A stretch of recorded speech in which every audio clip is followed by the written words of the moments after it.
আগামীকালের দৈনিক রাশিফল নিয়ে বিস্তারিত আলোচনা করব 12টি রাশির ভালো এবং মন্দ নিয়ে।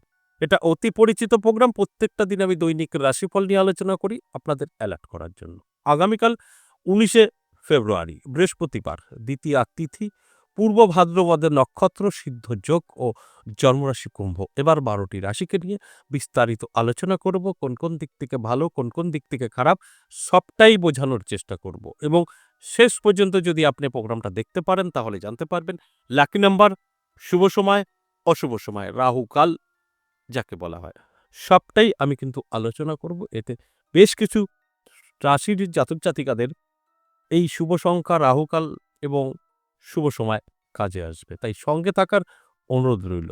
অবশ্যই আমি বলবো আগামীকাল 3 রাশির জাতক জাতিকাদের হঠাৎ ভাগ্য বদলাতে পারে, কারণ প্রাপ্তিযোগ তৈরি হয়েছে। 4 রাশির শুভ খবর, অর্থাৎ শুভ খবর মানে বেকারত্ব দূর এবং শুভ বিবাহ এবং সন্তান লাভের কোনো খবর আসতে পারে।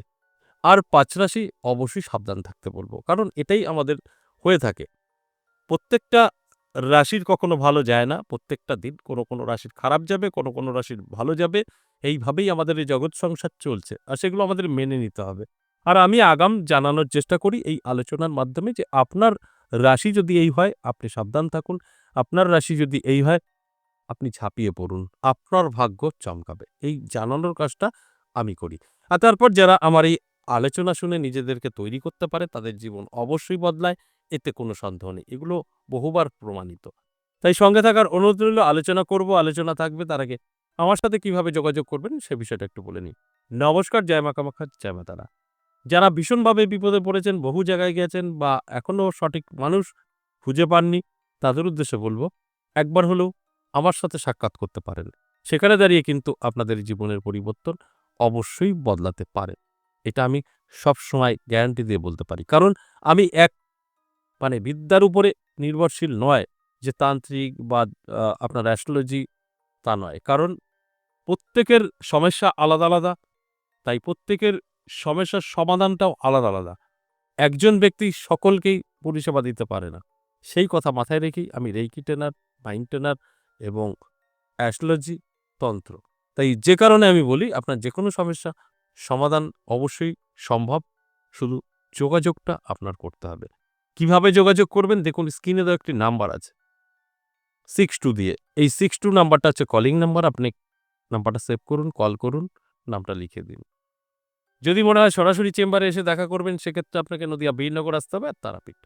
নদিয়া বীরনগর সপ্তাহে 3 দিন পাবেন, সোমবার, মঙ্গলবার, বুধবার, প্রত্যেক সপ্তাহে। আর তারাপীঠ ইংরেজি মাসের শুরু শেষ। আর একটা কথা বলি, আপনার যদি খুব প্রয়োজন আছে এবং বীরনগর আসতে পারবেন না, তারাপীঠ 21 তারিখ আমরা তারাপীঠ থাকছি। যদি মনে হয় আপনার 21 তারিখ তারাপীঠ আসতে পারবেন তাহলে অবশ্যই 62 নাম্বারে ফোন করে নামটা লিখে দিন। খুব সময় শর্ট। অবশ্যই এই আলোচনা শোনার সাথে, সাথে আপনার নামটা পাঠিয়ে দেবেন। যদি আপনার প্রয়োজন থাকে তারাপীঠ, তো প্রয়োজন না থাকলে দরকার নেই। এবার আপনি বলতে পারেন তারাপীঠ আর বীরনগর কোনোটাই আপনার আসা সম্ভব না। বহুদূর থেকে আপনি দেখছেন। কারণ আমার এই আলোচনা আমি করছি, বহু দূর দূরান্ত থেকে আমার এই প্রোগ্রাম দেখছে। তার প্রমাণ আমার কাছেই আছে। বহু আমার ভক্ত বলতে পারেন এই বীরনগরে আসে। ত্রিপুরা থেকে, আসাম থেকে এবং এপার বাংলা, ওপার বাংলা সব জায়গা থেকেই আসে। পাসপোর্ট করে বাংলাদেশ থেকেও অনেক আসে। এবার তাদের ক্ষেত্রে তো সম্ভব নয় এই নদিয়া আর তারাপীঠ দেখানো। সেক্ষেত্রে অনলাইন চেম্বারও আছে। অনলাইন চেম্বার বৃহস্পতি, শুক্র, শনি 3 দিন থাকছে। তাই যদি আপনার সমস্যা, আপনার প্রয়োজন, অবশ্যই আমার সাথে সাক্ষাৎ করতে পারবেন। যদি প্রয়োজন থাকে তো সেটা অফলাইন হতে পারে, অনলাইন হতে পারে। তাই আপনার প্রয়োজন 100% আপনার সঙ্গে আমার সাক্ষাৎ হতে পারে। যদি আপনি চান তো, না চাইলে সম্ভব না। তাহলে আসুন আজকের যে মূল আলোচনা, আজকের আলোচনার বিষয় দৈনিক রাশিফল। এই দৈনিক রাশিফল থেকে বহু জাতক জাতিকাদের ভাগ্য বদলে গেছে, আরও বদলাবে। সঠিকভাবে যদি আপনি আমার এই আলোচনা শুনে নিজের জীবনে অ্যাপ্লাই করতে পারেন। আর যদি ঠিক আছে যা বলছে বলুক, যা শুনছি শুনি, যা হবে হবে, তাহলে কিন্তু আপনার জায়গায় আপনি দাঁড়িয়ে থাকবেন। উন্নতি খুব একটা আপনি করতে পারবেন না। এই কারণেই আমার এই আলোচনা আপনাদেরকে অ্যালার্ট করা। আর অ্যালার্ট হলে আপনি সেফ, অ্যালার্ট না হলে কোনো সেফ নেই। তাহলে আসুন এক, এক করে বলি মেষ থেকে মীন ১২টি রাশির কোন দিক থেকে ভালো, কোন দিক থেকে খারাপ সবটাই আমি বোঝানোর চেষ্টা করব। মেষ রাশির জাতক-জাতিকাদের যথেষ্ট ভালো সময় থাকবে। আমি বলব অ্যালার্ট থাকুন, চোখ কান খোলা রাখুন, চেষ্টা পরিশ্রম করুন। দেখবেন কোনো না কোনোভাবে আপনার জীবনের পরিবর্তন ঘটবে। আর তারপর আপনি কিন্তু অনেকটাই ভালো থাকতে পারবেন। আপনার ভাগ্য কিন্তু চমকাতে পারে। কারণ ভালো সময় ভালো কিছু তো ঘটবেই। কিন্তু অটোমেটিক তো কিছু হয় না। হয়তো আপনার কোনো আ সুযোগ আসতে পারে বা আপনার হঠাৎ করেই কোনো প্রাপ্তি ঘটে যেতে পারে। এই ধরনের কিছু একটা থেকে আপনার ভাগ্যের পরিবর্তন ঘটতে পারে। আর সেই জায়গাটা অবশ্যই আপনার মাথায় রেখে চলতে হবে। তবেই কিন্তু আমার এই আলোচনা আপনার জীবনের পরিবর্তন ঘটাতে পারে। আর যদি মনে হয় যে না আমি বলছি মানে আপনি শুনছেন আপনার অটোমেটিক চেঞ্জ হবে তাহলে ভুল করবেন। অটোমেটিক কিছু হয় না।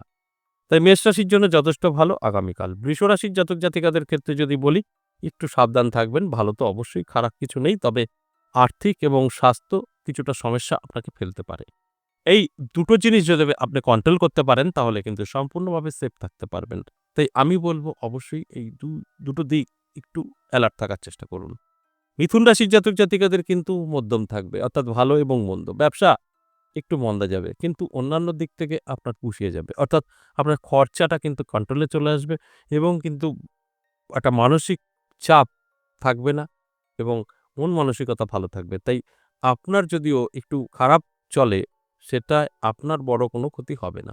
অর্থাৎ এটা ভালো এবং মন্দ উভয়ই বলা যেতে পারে, তাই মধ্যম বললাম। কর্কট রাশির জাতক-জাতিকাদের কিন্তু অবশ্যই সাবধান থাকতে বলব। হঠাৎ করে মচকে যাওয়া অর্থাৎ শারীরিক সমস্যার কারণ মচকে যাওয়া, পড়ে যাওয়া, ব্যথা লাগা এরকম কিছু একটা হতে পারে। তাই অ্যালার্ট থাকলে এটাকে আটকাতে পারবেন, এটা সম্ভব। তাই আমি প্রত্যেকটা আলোচনায় কিন্তু অ্যালার্ট করার জন্যই এই আলোচনাগুলো করি। সিংহ রাশি, সিংহ রাশির জাতক-জাতিকাদের কিন্তু যথেষ্ট ভালো থাকবে। হঠাৎ করেই কিন্তু ভাগ্যের পরিবর্তনও ঘটতে পারে। নানা দিক থেকে অর্থ হাতে এসে ধরা দিতে পারে। তাই এই জায়গাগুলো মাথায় রেখে চলুন।